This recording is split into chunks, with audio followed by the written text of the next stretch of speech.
Hey, what's up, guys? I got a 2-for-1 for you today. So, a couple of people have mentioned on the Facebook group having some trouble generating Gcode in Fusion 360.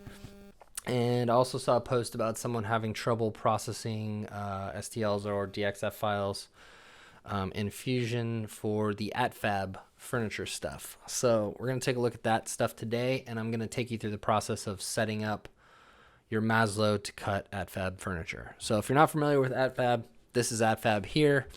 It is a collaboration between two architects who have designed some CNC ready furniture. Very cool. Not particularly my style, but I like the idea and I hope it grows. I'd love to see more of this stuff because sometimes, frankly, I run out of ideas, and it's great to see stuff like this in the community. All of these designs are free to download.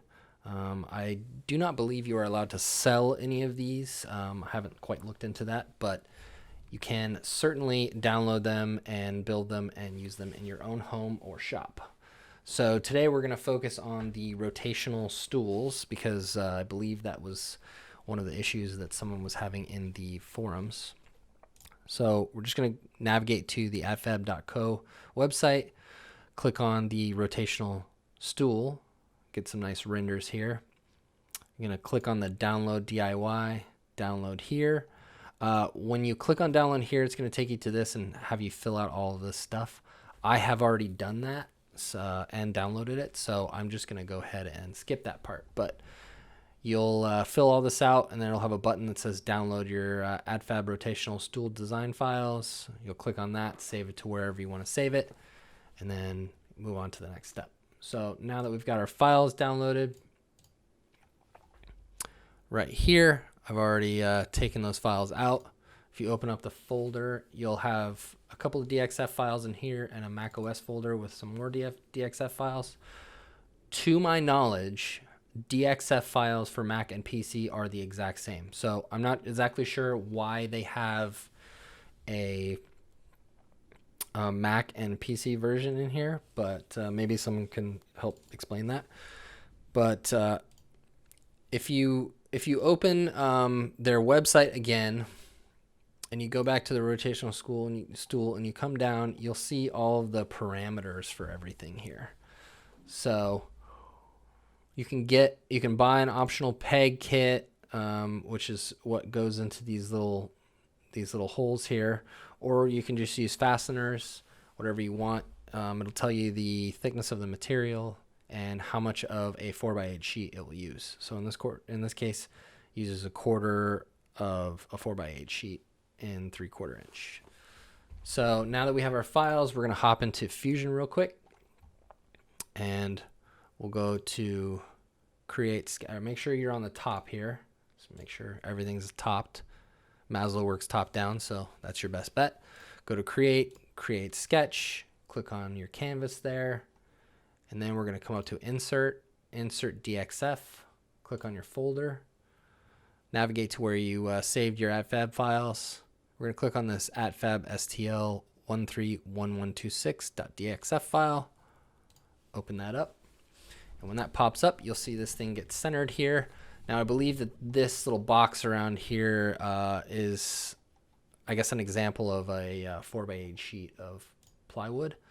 But nevertheless, we don't need it, so we're going to go ahead and get rid of that first by highlighting and hitting delete.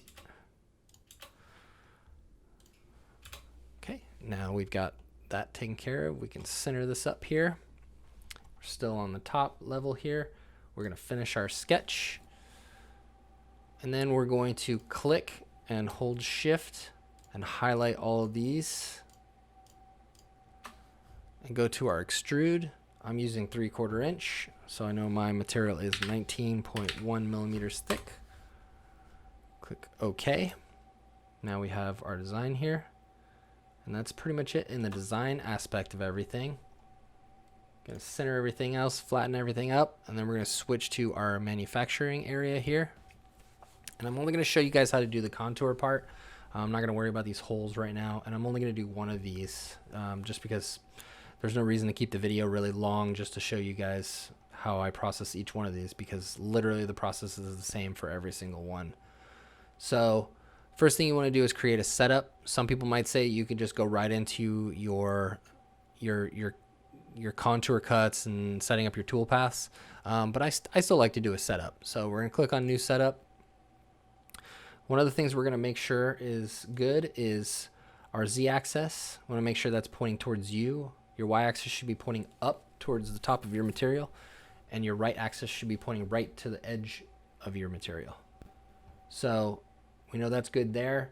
We're going to come over here. Not going to have to worry about the machine. We are going to have our setup type as milling.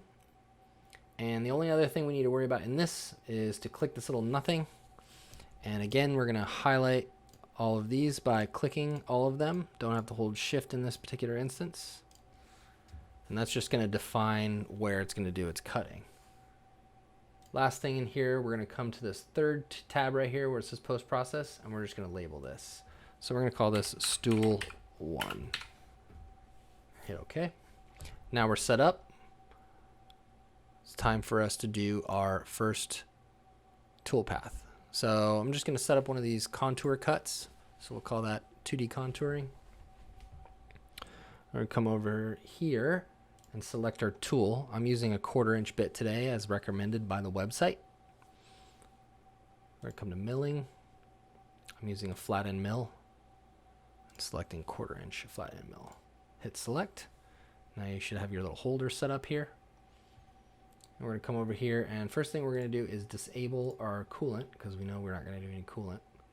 And the other thing I want to note on this feeds and speeds thing here is a majority of this stuff here is going to be overridden by the Maslow. So you don't need to worry about a lot of this. Really what you need to worry about is your cutting feed rate. This is real high, and I do not think the Maslow is capable of doing that high. Correct me if I'm wrong. But I like to err on the side of caution. So I'm going to change that to 508. That should be it in there. We're going to go to our geometry. Geometry is important because it depends on which one of these you select. And in what order you select them is the order at which the Maslow will cut it. So I'm going to start at the top here and just click these in the order that I want the Maslow to cut those out.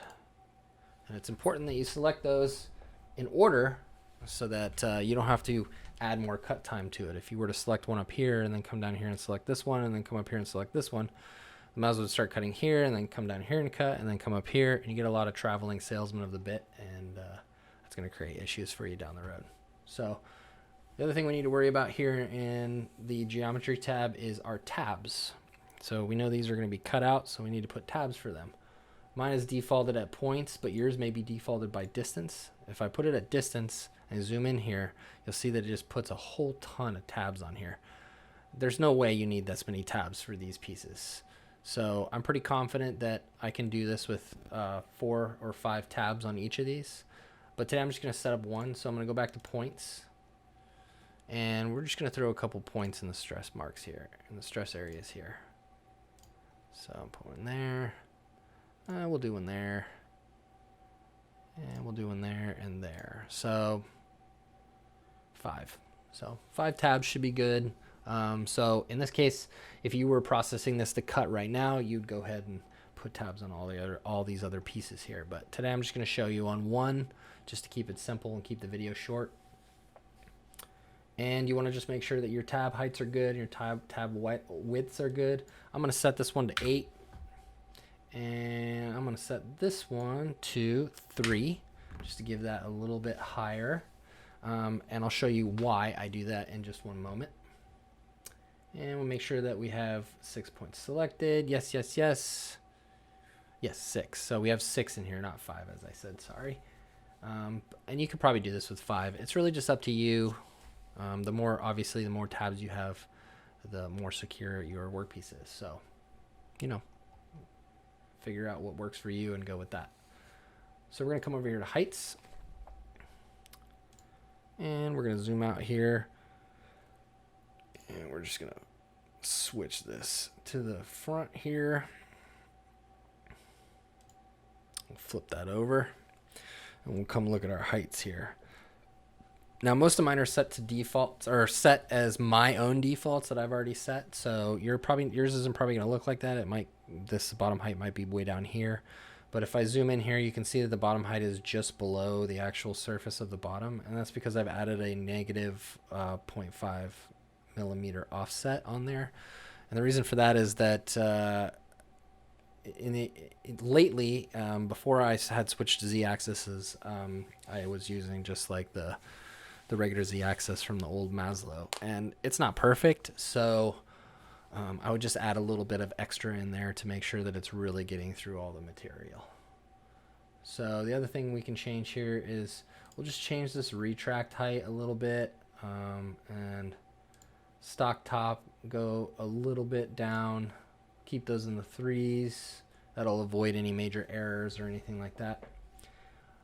And I'll just leave this here for a second so you can copy this, but this is all we're going to do in here. And then we'll switch to our passes.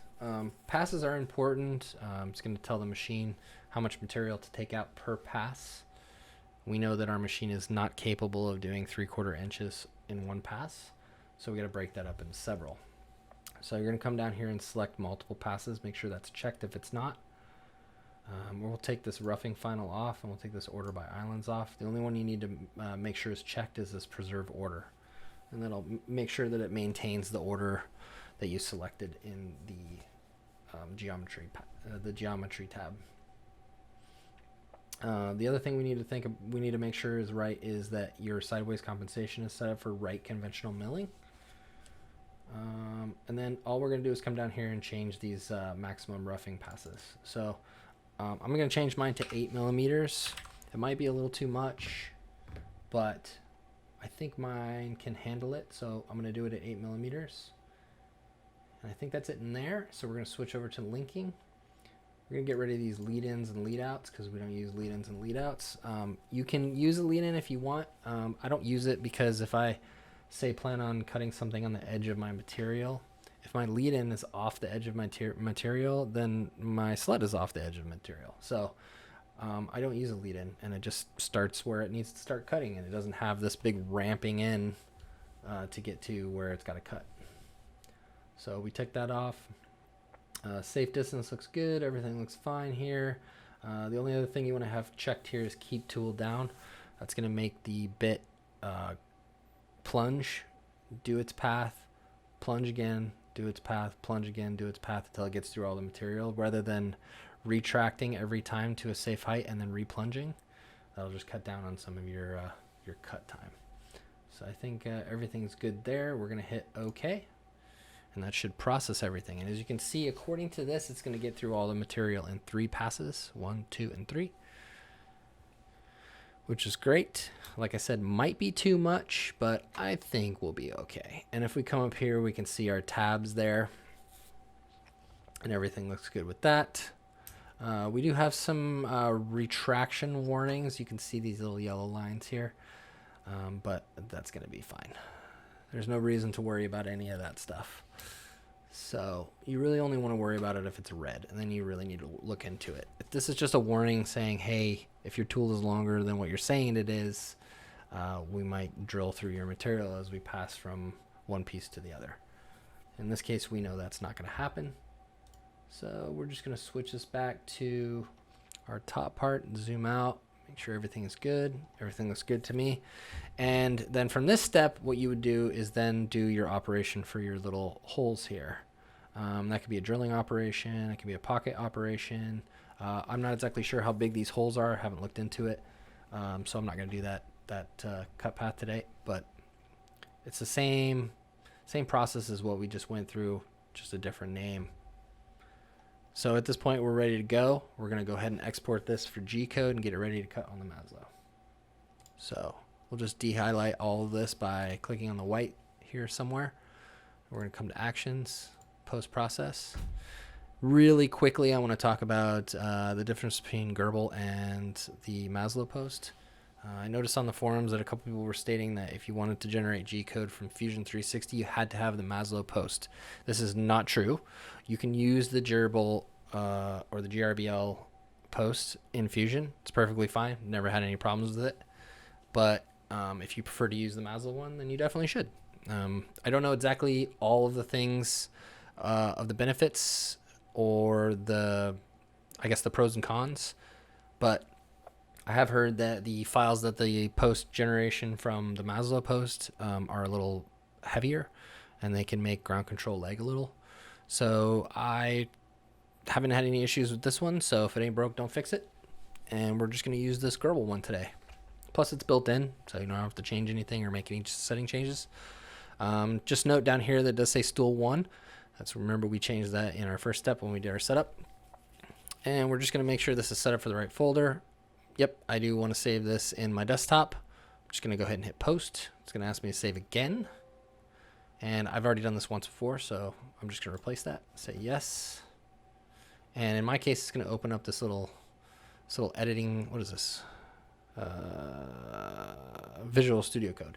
So I've got this little Visual Studio Code thing in here that opens and shows me all the Gcode. So I can't read the Gcode, not really anyway. I know what some of it means, but I'm not educated enough to know exactly what all these mean. But I can say that it looks like the Gcode looks good.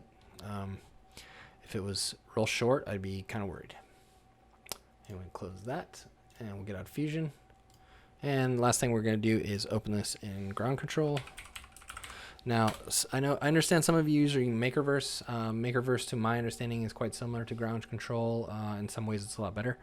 I haven't had an opportunity to use it because, unfortunately, I still have a Maslow V1. Well, not unfortunately, it's a great machine. So I don't have any problems with it, but I would love to try that M2 at some point.